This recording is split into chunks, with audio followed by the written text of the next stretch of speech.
James and Andy are feared all over the world. Whenever I say I'm going on a Global Underground tour, and they say, "Are James and Andy coming with you?" It's okay. In fact, they're very nice people to work for. They bring new meaning to the word party animal. They are, you know, they are like endless, non-stop. You really should just run.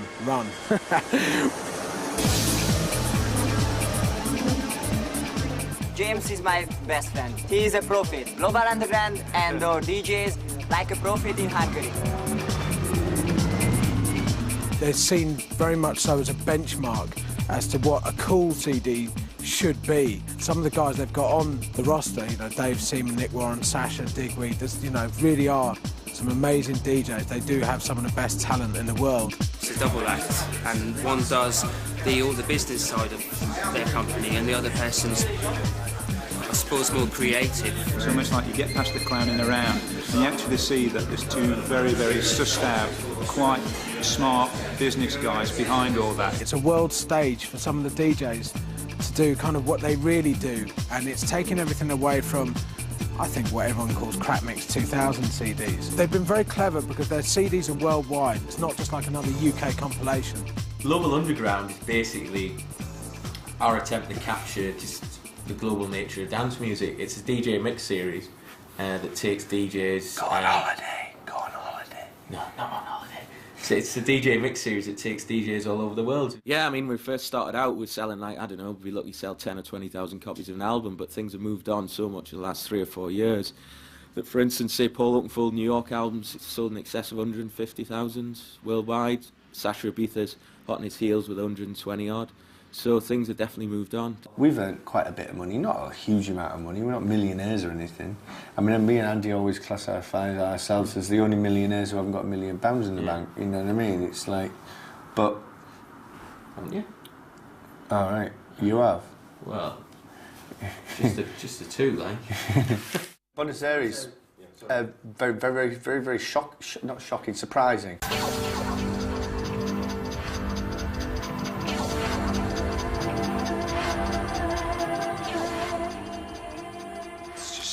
UK, so just about for the Sasha album, the track listing, so which is interesting, me. I don't mind if that's for the world. If they're going to clear that track for £5 for the world, it's not a problem, but in paying that for the UK, it's a piss take. Because we travel so much, we're always dotting around all over the place. I mean, we've always got a laptop with us to pick emails and artwork and stuff like that. Just get used to being on the road and running the business that way. We've got a good bunch of lads, that's important. We're in Buenos Aires. We're here to do the next Global Underground album with DJ Dave Seaman. Got in late last night, went out, had a meal, got really drunk. Got in very late this morning. Suffering horrendous hangovers. But Martin, the promoter's gone missing. Yep. But we're in South America and it beats Newcastle any day of the week. The women are very gorgeous, intelligent. Very intelligent, wonderful personalities. Can't understand a word they say.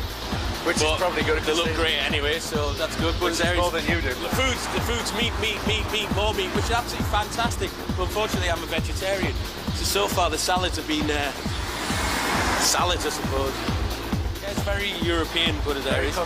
Yeah, very European. A lot less South American than I Probably thought. see it looks a bit like Madrid. We're going to go in here for a bevy, if you want to follow us. If you want to join us, you can. But then again, you're probably not paid, so see you later, lad. Pretty embarrassing, really, isn't it? That British people just are particularly lazy with languages and stuff like that, really. Having said that, we always get by, don't you? Yeah.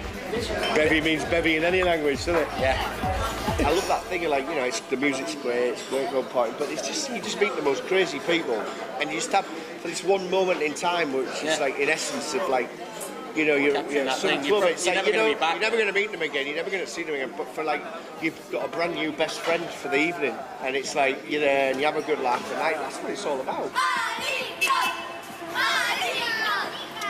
Got shown around by Christian and this Brazilian guy called Enrique, who went to the main square where they have all these monuments and stuff to a lot of the atrocities that went on in the past. We're in Plaza de Mayo, okay? Yeah. That's the main square of the city. Yeah. And here is the symbol of the Madres de Plaza de Mayo.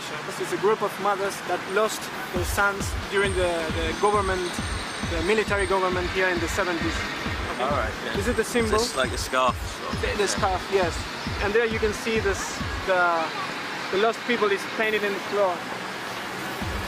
Really? That's the meaning of this drawing. Is that why they're a silhouette?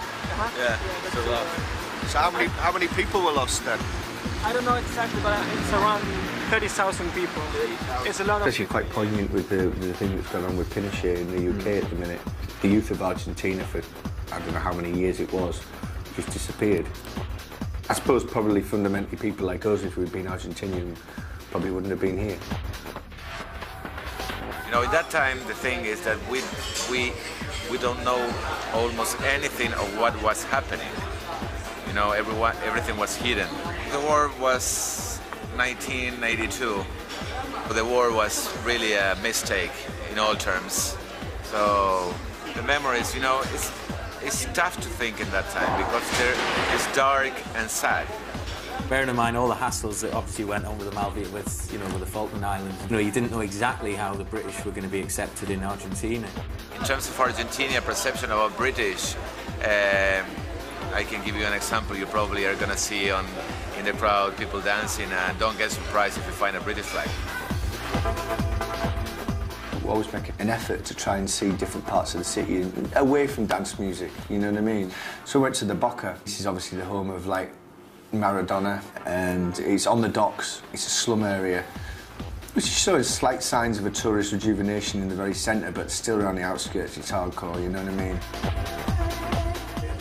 Photography, and we pulled up to these kids playing football on this basically bit of waste ground, you know. So Dean dives out, does his usual, not a problem, dives out. Well, that's not absolutely true. What happened was, we're in the back of this van, and I'm saying to Dean, stay in the van.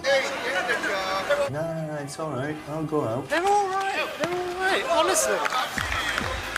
So Dean gets out of the van, and they'd all stopped playing football while Dean was taking photographs because apparently Dean thought they liked him. When in fact they were all mustering themselves up to steal all his camera equipment. Tourists. Yeah, apparently the translation was, yeah, let's mug the students and kick the shit out of him. That's all right. It was all right. It's all right. You almost got killed, but okay.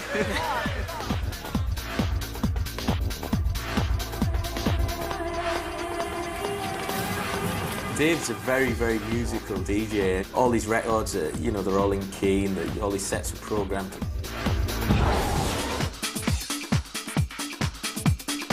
There's a lot of expectation.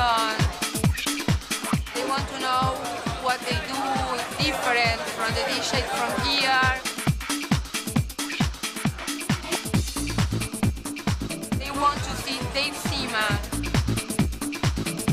The place is just a total melting pot. It was just crazy. There's a guy called David Lorimer who used to run the Pink Gin mobile discotheque in Leeds, and I just thought, fantastic, he's getting paid lots of money to play his favourite records, and he's getting loads of girls as well. What a job.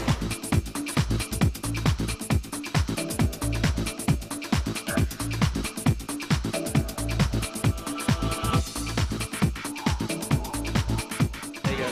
Dave is the best DJ in the world. Better than the rest.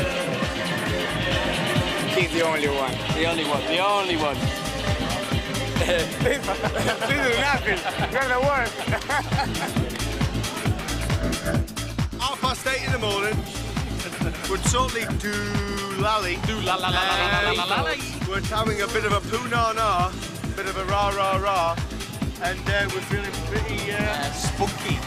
Yeah, Spunky's done good. Spunky did good. Left a bit of a stain on the dance floor, but he done good. And what's your name?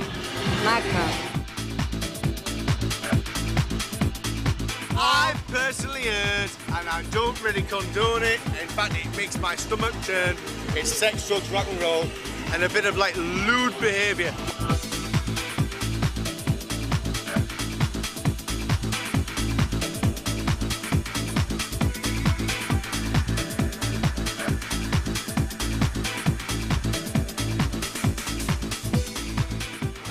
I have to do it every time I get drunk.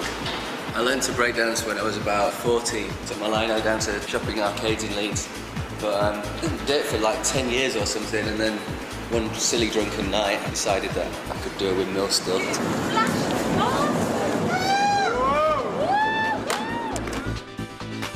on, halfway around the world and get that kind of reaction is brilliant. Get two girls and Oakenfold in the Union Jack. I was in the olive branch outlet. You see things on the news back in England about, you know, when Prince Charles came here and they were burning British flags and stuff. Well, it doesn't happen in dance music. They get the flag out and wave it for you. It's been a mad week. Last Friday, I played in St. Louis, Missouri, Jacksonville, Florida on Saturday. Sunday, flew back to England. I went straight into the studio Monday and Tuesday to work on a remix for Placebo and David Bowie, and then got on a plane back on Wednesday. Went to Miami and then on to Tampa, played in Tampa on Wednesday night. Thursday, Birmingham, Alabama. Friday, played in Miami at Groove Jet and played here on Saturday night. And partied all the way through till last night, and here we are, fresh as a daisy.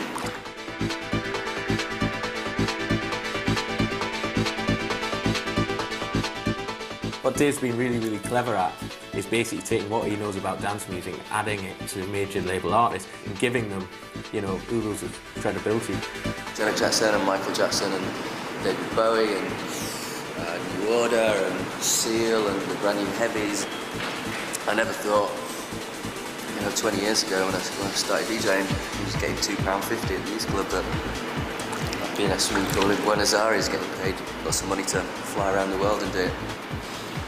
So you come halfway around the world to Buenos Aires, Argentina, and it might as well be Manchester. Thank God for indoor pools.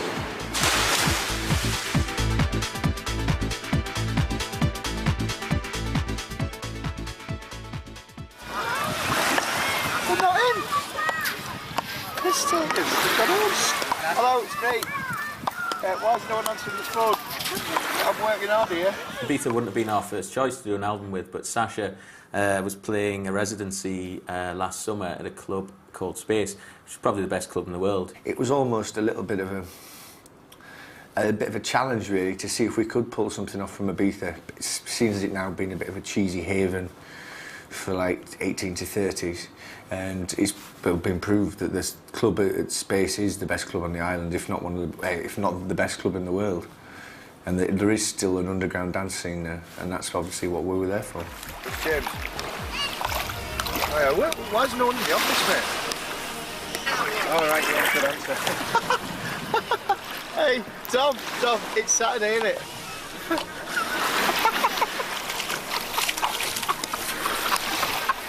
All right, just as well I wasn't going to kick off with you then, isn't it?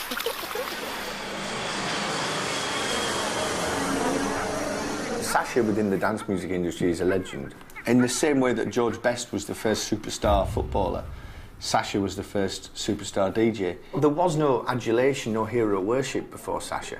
DJs were DJs, they just played records. It wasn't like considered an art form. It wasn't even considered musical. It was just considered what you needed. You really need someone to do that. The same way you'd need someone to serve drinks. Yeah. And Sasha changed all that.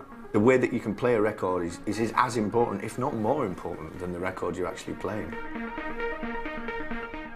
Charles Bukowski is keeping me company on the road at the moment. He's like this low-life writer and full-time alcoholic and poet and Casanova, and I think as a role model he's terrible, but he absolutely cracks me up, so he's been keeping me company. This is Steph, she's my PR agent from New York. I've just flown over because I've been talking about Ibiza for like 3 years since I met Stephanie, so I thought the opening of Space would be a good time to bring Steph out and give her a taste of it. This is where Pepe has let me stay for the week. In between five, he's one of the best of the world. Pepe is the owner of Space. He's very generously let me stay in his pad for the week, which is fantastic, really. I think they've just finished it, and it's absolutely, I mean, as you can see, stunning. Nicest place I've ever stayed at in Ibiza. When I see him playing, it seems that he's connected to the turntables, through the people, flowing the energy to them, in contact with the people, and without losing 1 second of energy contact together, people and him together. He's there, block.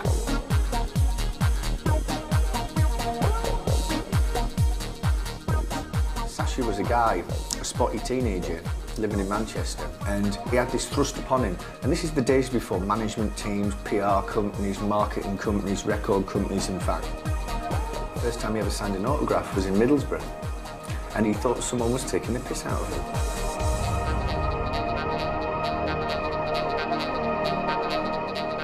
Finished the DJ set at Mambo. I tried to do my Ibiza vibe. It was a bit difficult though, because when I came out to Ibiza, I thought I'd be just playing at Space, so I bought the most banging records in my collection. So I tried to pull out a few things with guitars and seemed to work all right. It would be very easy for me to get on the decks and play a load of huge records that people knew to get a reaction out of a crowd. The buzz that I kind of get out of it, and the kind of thing that keeps driving me, is about layering sounds and building energy up in the music. And once you've actually got to the point where you've got this energy built up in the club, you can pretty much play a brand new record that was just finished yesterday that no one's ever heard before, and they'll go crazy for it if it's a good record. I spent my whole life travelling. Australia, Singapore, Hong Kong, the most remote places on earth. As soon as you mention your name at Virgin Atlantic, so you get upgraded. You're first in line for a massage when you get on the plane. In general, when you walk down the street, it's not like you've got sun reporters in your bins and you've got any kind of the trappings and the horribleness that goes with having that rock star lifestyle. And I'd hate that. I'd hate to have my personal life sort of, you know, printed in the magazines every week or in the newspapers. But you know, it seems like I have all the good bits out of that kind of lifestyle without actually having to deal with all the horrible bits. It's like, it's brilliant. The amount of lunatics that come up to him asking him to do whatever. I mean, it would drive you insane. But he's got a wall, his wonder wall or whatever you want to call it. He's got a barrier between him. He's very much polite, the consummate professional nowadays. Sasha was invited to play at the Mayor of San Antonio's private party. Which sounded good at the time. Which sounded good at the time. However, on arrival at the venue, which is a new club called Eden, which we thought sounded quite swanky this time. We came around the corner only to discover it's the famous Star Club.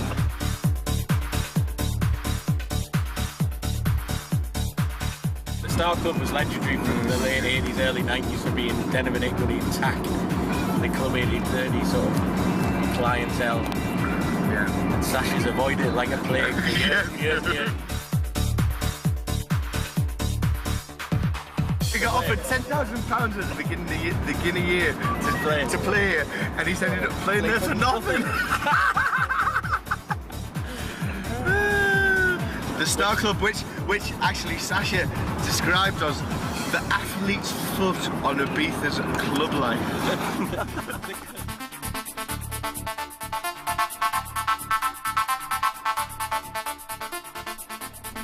Here he is, the peak of his career, remix Madonna, Chemical Brothers, blah blah, flies into Ibiza to play at the Star Club. Oh dear.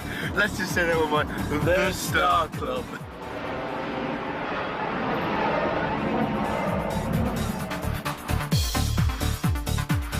Traditionally, the opening parties and the closing parties are very special days. So when you couple that with Space and the albums and all the other things that were going on, like the film crew and stuff like that, it just created this cocktail of excitement.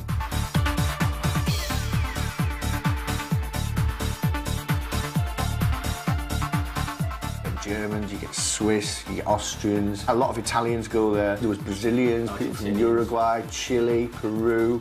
You've got North Americans, people from Canada there. It's just a real cosmopolitan attitude, which is totally sums up what we're all about.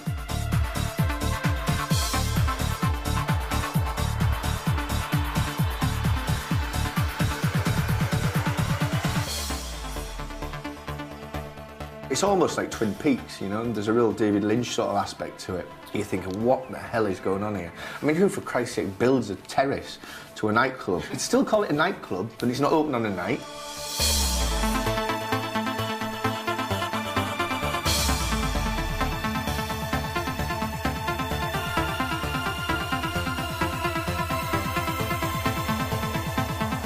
The outside, the terrace is bright, and the inside is a cavernous hole.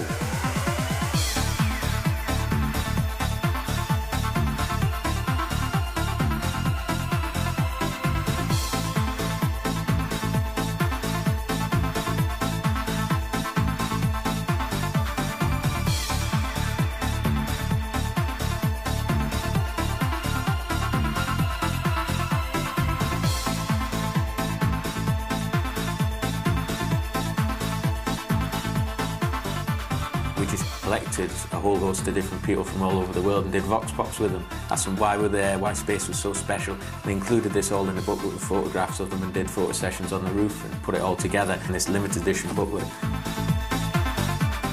And it was our attempt to actually, a snapshot in time, to capture that and just reflect the sort of people that were there. If there could be one club in the world that sums up the global underground ethos, that club would be it. The first time we went to Budapest, we went with Nick Warren to do his third album for us, and we didn't know what to expect. Because Nick had played there about a year before, and he said, you know, next album I've got to do it in Budapest. And I've never seen Nick as animated. Can't believe this club, it's just, well, what? Yeah, do you know what I mean? I haven't got a clue what you're talking about, Nick. It really reaffirmed a certain belief in us, in what we originally started off doing. So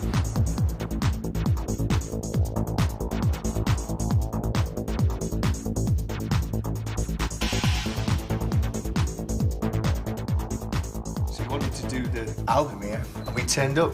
And that's when we all...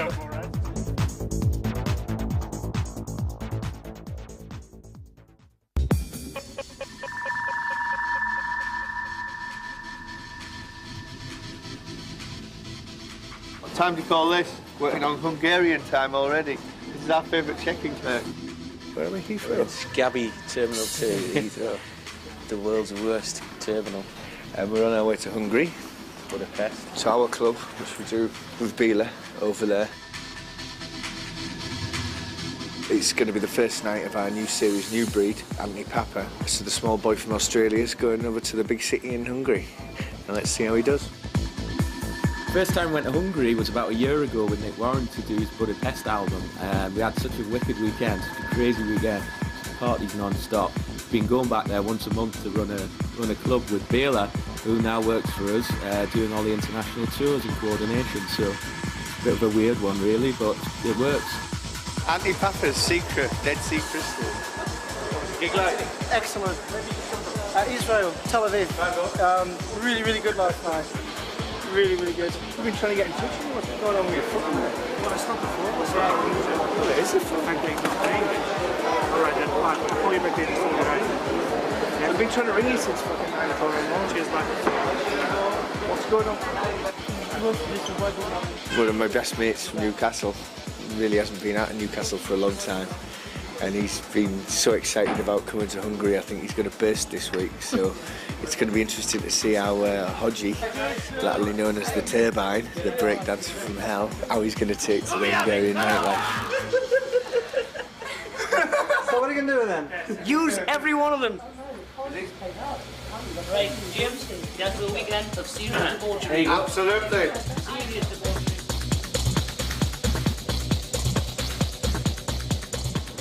Between 2 to 5 hours with the gets up. First impressions of Bela? I don't know, he's really sort of amiable guy. I like really. Yeah. I think we both liked him because he was fatter than Yeah. us. So when we stand next to him, look at this. Look how slim we look. We do look. Look, you're holding it in again, aren't you? I don't think Andy and myself, I really envisaged even Bela moving to potentially Newcastle. No, I mean, I think at first we just thought Bela could work here because most of the gigs we're doing now are around Europe anyway. Yeah. But I mean, when Bela said he wanted to move there, that was even better because I mean, the big thing about our office is no doubt you're going to find out. It's a bunch of idiots, really. He's an adopted Geordie now. I mean, very similar sense of humour to us, very dry. So he's half Geordie and we're half Hungarian, apparently. Don't know which half exactly. Look at us, those girls the last time. This is our friend Argos. Yeah, it's a good friend. It's a very good.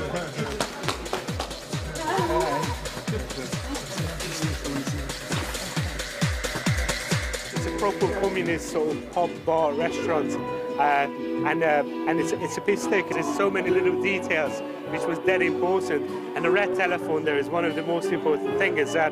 My dad had one of the red telephones at his office as well. The red telephone was the symbol of the communist leaders, because they had all these red telephones in between them. So if your boss wanted to speak to you, he just picked up the red telephone, and that's automatically rung in your room. Christina, my wife. When both of them came over, it was just so different to anybody else that had been over. They were totally different. It's quite interesting to be the only woman and to be respected as well. And they do treat me differently. I mean, I have been told that, you know, I'm a girl with bollocks. Originally, I'm from South East London, and the reason I got to Hungary was because of Bela. I at the Danny Tenaglia party. Well, I think if it's that sort of thing, then you just get a local photographer to do it, rather than fly Dino, which is going to cost a fucking fortune. Do you get what I'm saying? Yeah, I get what you're saying. Do you think it's a good idea? I think it's okay, yeah. Can you come up with a better idea? No, Nick, I haven't thought about it. Well, I have. I think I'm going to be playing for about 7 hours because there was another DJ, but apparently the DJ hasn't turned up, so the whole night's up to me now. I'm going to kind of take it easy over 7 hours and build it slow and funky, build it up to the more progressive kind of a bit techie kind of trance, and then, you know, some techno, some break beats thrown in. It's just going to be like a big soundscape over 6 hours.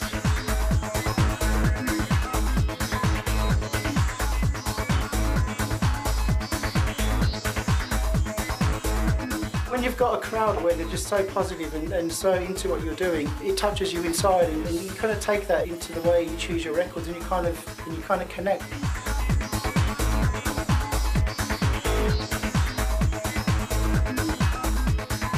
Got me always? Yes, yeah. always. Okay. Always the best. Anthony Papa? Very What do you good think? people. Very good. Very good people. How good? Very nice people. Pitchy or? Nagyon. Nagyon. Very, very, very, very. Very, very good. Yeah.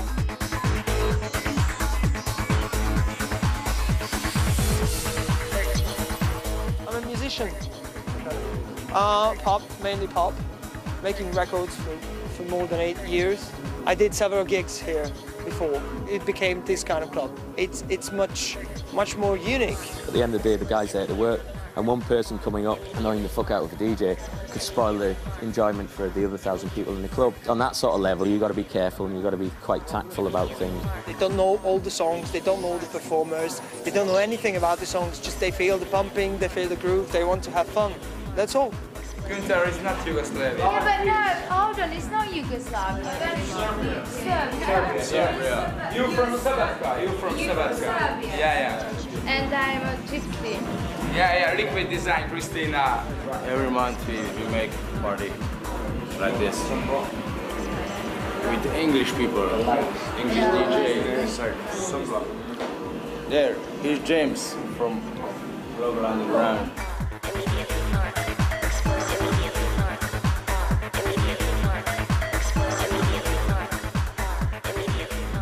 The situation is shit now, but the people is okay, you know.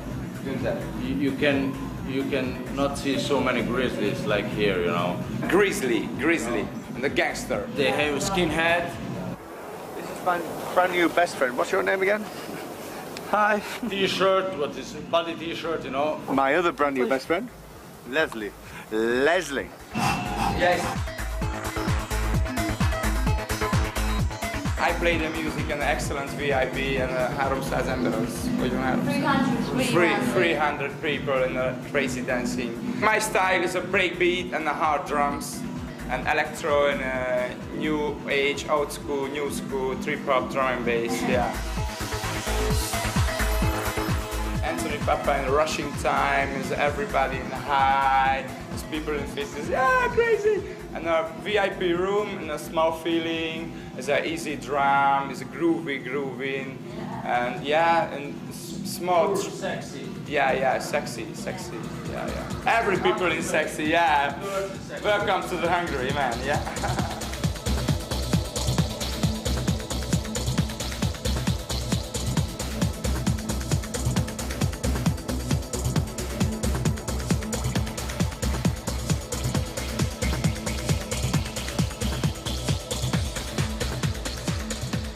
I'd be quite happy for a good 20 years, maybe.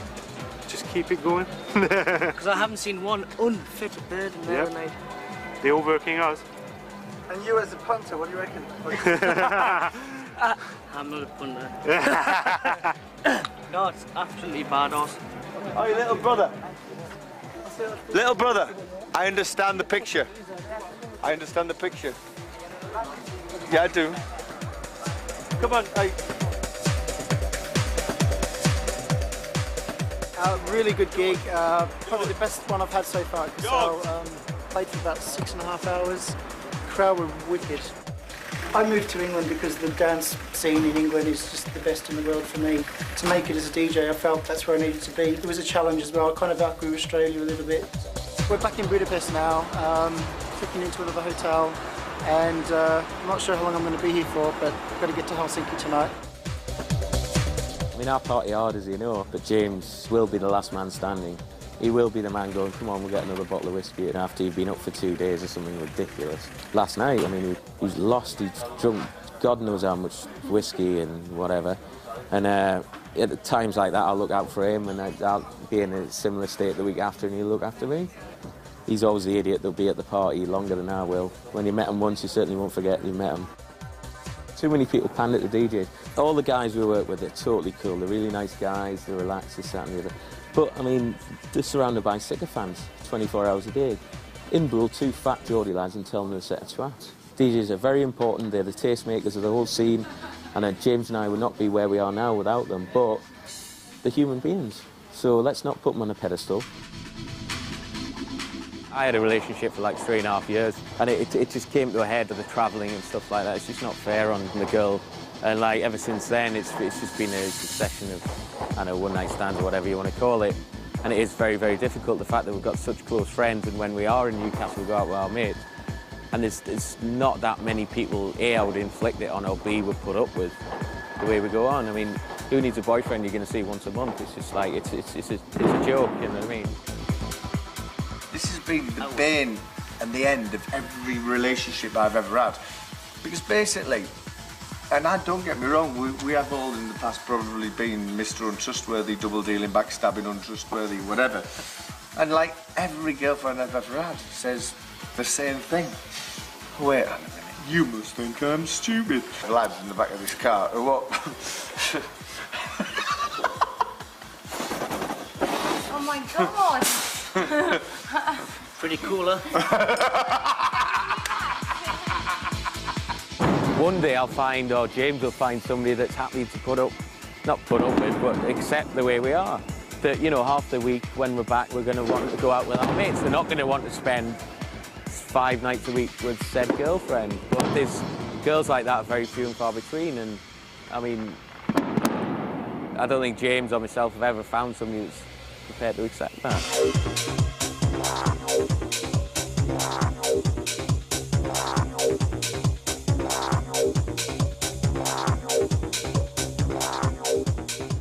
Where are we?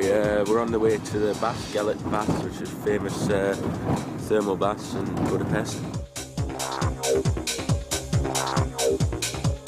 I've been here like 6 or 7 times. I've always meant to come, you know. And at last I come with a terrible hangover. It's supposed to be a really good cure for a hangover.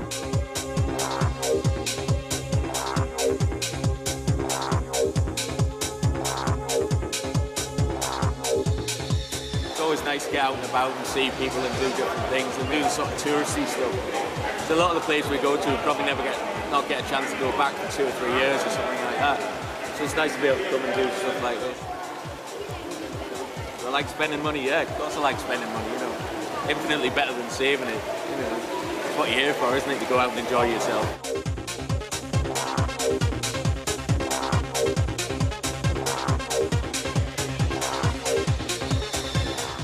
You were going to sleep last time, I suppose, Yeah, fucking I got in there and then fucking got woken up. Ended up going to the office, come back here. Why go to the office? Just went to the office, well, it's fucking hard, isn't it? Thanks for ringing us then. Well, I did.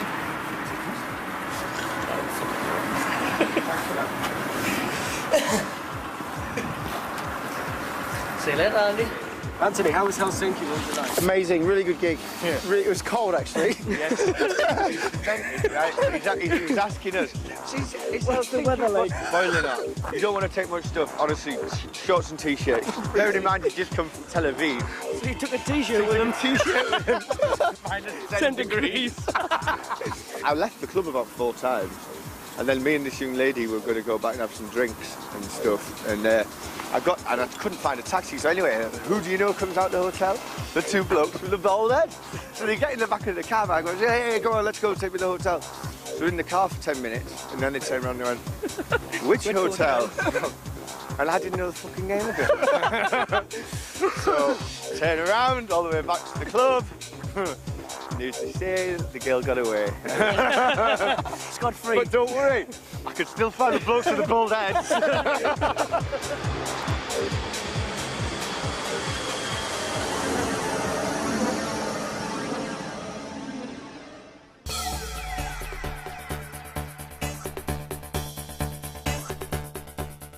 This is Cabbage, who's from Hungary, and usually is. I'm going with Fontaine to San Francisco this Monday and then go to Mexico City. Soon after that, we are going to go to South Africa. This is Blinky, who's blind. I deal with royalty accounting, ordering CDs, and also do a few bits and bobs of DJing, and also anything that those two want us to do. This is John. He's special.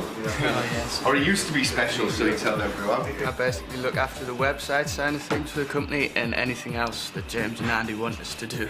Miscellaneous. Miscellaneous. But valued member of staff nevertheless.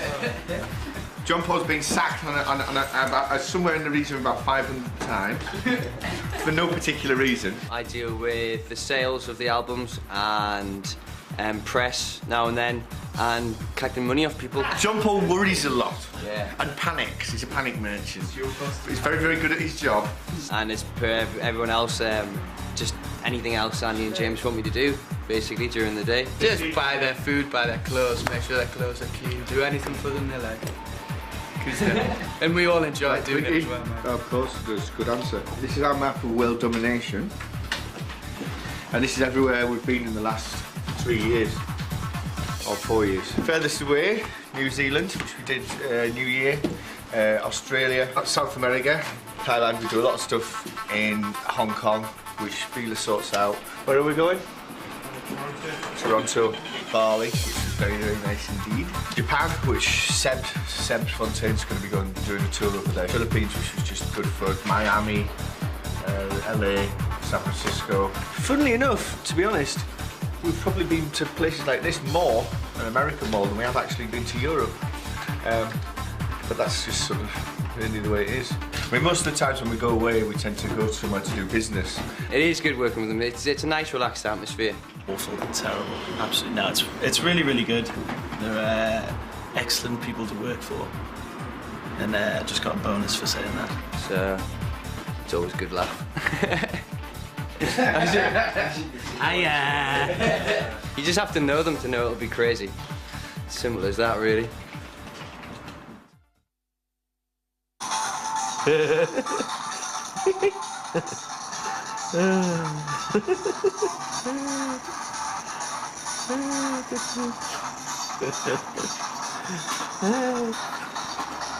that, mate? It's me home videos from Uruguay, mate. Just want a fatty making a fucking idiot of himself. No. Look at that fucking idiot there.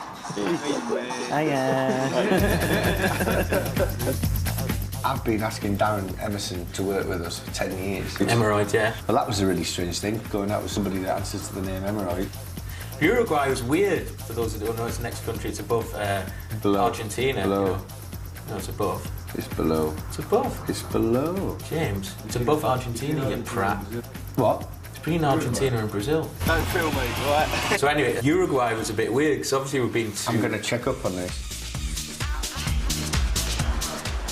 We've got a sponsorship meeting tomorrow about a sponsorship deal for next year. We've got a meeting with Home tomorrow night. We've got Bedrock on Thursday night. A couple of our artists are flying in from Holland to do that. Packer and Frederick. We've got Fabric on Friday night. We've got a whole host of other stuff that I've forgotten because I haven't got my diary in front of me. But yeah, we've got a pretty busy week. We're down for 4 or 5 days. Where are we going?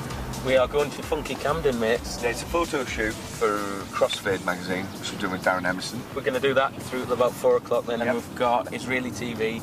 Crossfade is like a DJ-based magazine. It's going to come out sort of late March, which is going to be about 3 weeks before release. It's a cover, which is always good. So it's going to be on, you know, newsstands all over the place, and it's good. It's the first cover we've ever done, so no doubt it'll be the last one as well. But yeah, I think it's a really important sort of time for Darren. And I think, although he's obviously very excited about it, he also feels, I think he's feeling a little bit of pressure.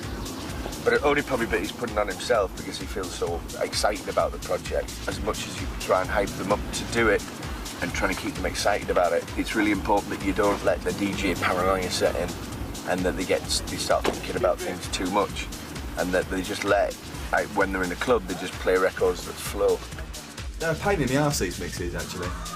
They're hard work. It sounds really easy, you're going to do it, yeah, no problem. And then you start getting into it, go a bit deeper, then you start getting all these records and you like that one, you like this one. By the end of it, you've got so many, you've got to sort of try and wangle it down a little bit. I really like DJing when you're touring around, you know, when you're sort of your own boss. But then again, if I weren't doing Underworld, I'd really miss that.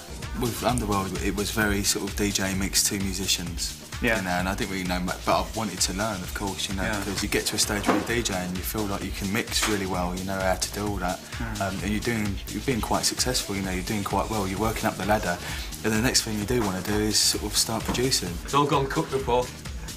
Yeah, we'll get on the case, right? But before the bike sets off, ring me because we might have moved. But I think an hour should be. That's no way to talk about your girlfriend. Right? See you, mate. Andy, that's below the belt, which is more than you've got. Anything below the belt. You know what I mean? Like being on the Titanic, being in business with us. Once it's set off, that's you fucked. You're going down whether you like it or not. There's one bit I don't like about it, it's the travelling. Because it's tiring. Just sitting about all day, doing nothing, watching TV and that, you start getting really fat. Because you're drinking beer and those. What's the matter? Oh, here he goes again. Oh, did you do that? What's that word? Fuck me, that's a Arafat. What do you mean Arafat? I want to get a Mac, they're a lot better. Want to get a Mac, do it? Don't believe any of this clown rubbish. They're really very smart. God, your ass stinks! Yeah, so does his mixing, mate.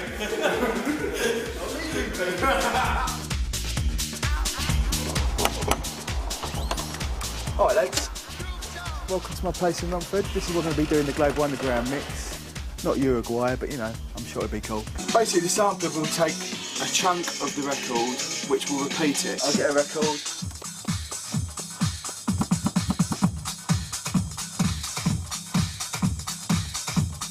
This is the track I was just playing you. What I'm going to do now, I'm going on this one. Now I can press this.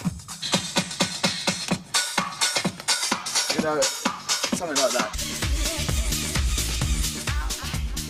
I'm Paul, Cheeky Paul, sometimes. I'm in the studio, this is where I work. We're going to record Darren, but Darren's been very busy all day doing interviews and stuff, so we're still waiting to start.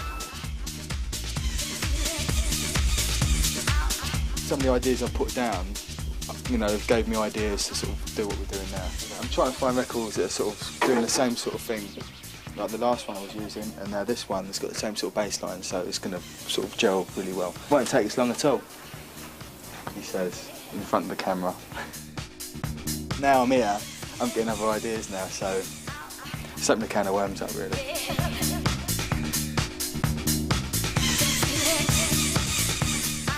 We just come out of the car, and now we're going into the embassy rooms, which is in Islington. Which is a licensed victualler's place of worship, and we're going to go in there. Cockney Central. And we're going to go in there and have a beverage. We do okay, you know, financially and this, that, and the other. My mum still says to me, you know, I caught her the other day, she says, so like, things are good out here, when are you going to get a proper job? My name is Adi Shabat from the first DJ magazine in Israel. Just interviewed the guys from the box, and it was very nice, because in Israel everybody listens to the Global Underground series. My mum comes out to watch Underworld. Does she? Oh, get away! Oh yeah, a few times. My mum and dad are like that on the side of the stage. The DJs in Israel are trying to be much alike and trying using the sounds from the Global series, which is really very nice. And having Global's parodies in LMB 58 in Tel Aviv is a real huge, massive parties. First time I met him, I just couldn't believe like two people like them could achieve what they've done and how they did it. When I was going out with this girl, it would always end up the situation of like arguing because it's like, I've got to go to work tonight. And he's like, well, what, you mean like going out and drinking and listening to music and talking to people is work? I'm like, yeah. And it's like, but that's the truth. I mean, obviously there's other things that go on it as well, but it's a very strange sort of like twilight zone that everybody works in. I've heard some stories about them, but I guess now it's not the time.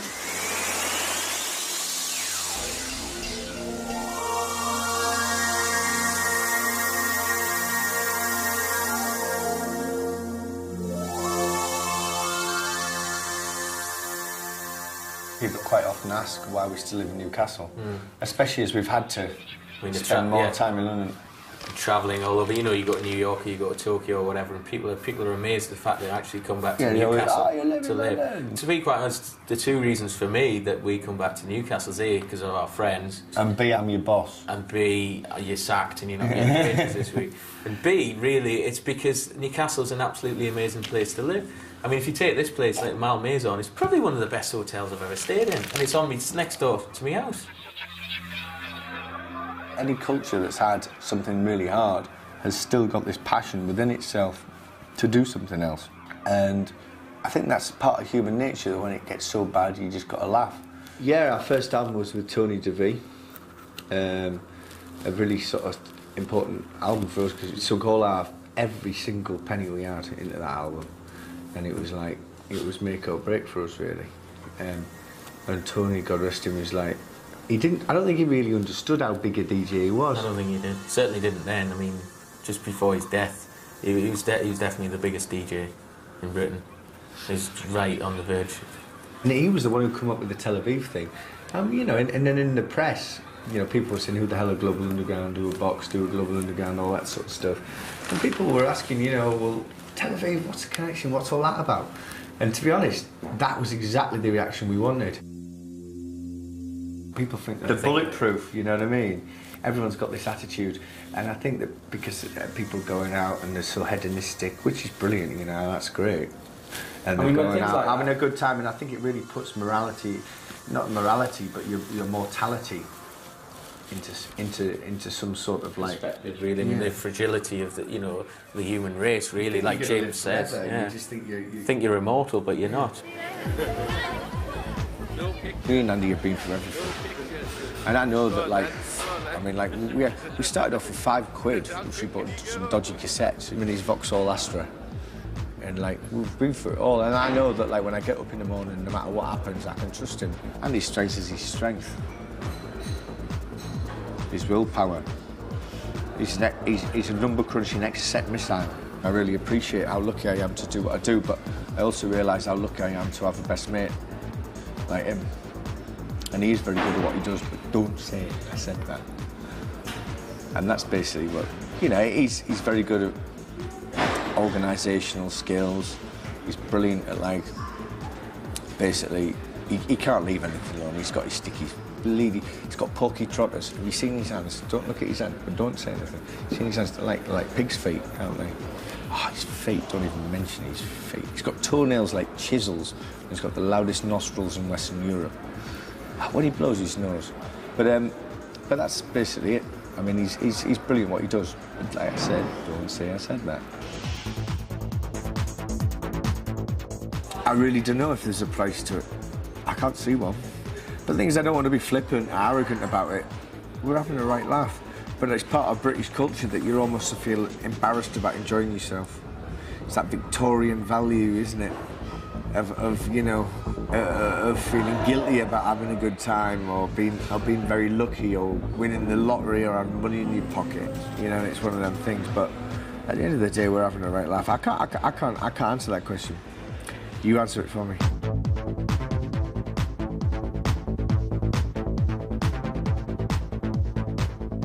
A couple of years ago, somebody pulled me in a club just after we got Sasha to do the first album. He came up, industry bod, you know, head of major record company, said, "You guys aren't as stupid as you look." And then we just turned around and went, "Yes, we are." Can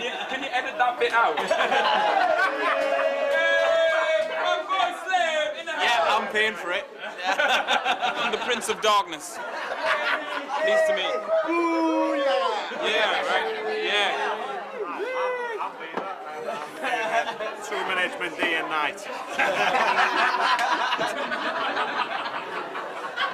Every week, ding, ding, ding, ding, ding. AKA the Predator. I'm not having this shit. I can't believe you said that.